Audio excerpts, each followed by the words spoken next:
ഇവിടെ തെയ്യോട്ടുകാവില് തെയ്യം തുടങ്ങലായിട്ടാ. വൃശ്ചികം 17, അതായത് ഡിസംബർ 3 തെയ്യം തുടങ്ങും. കണ്ണൂർ ജില്ലയിലെ ആലപ്പടമ്പ് ഗ്രാമത്തിലാണ് തെയ്യോട്ടുകാവ് സ്ഥിതി ചെയ്യുന്നത്.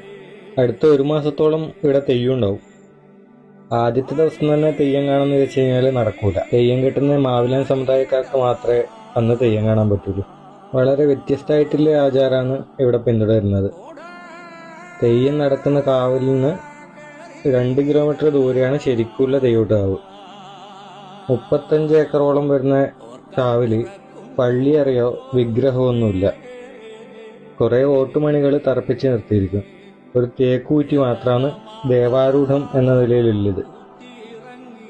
ഇവിടെ തെയ്യം കെട്ടി ആടൂല. പകരം തെയ്യം നടക്കുന്ന സമയത്ത് ദൈവം വീടുന്ന് തെയ്യം നടക്കുന്ന കാവിലേക്ക് എഴുന്നള്ളുമെന്നാണ്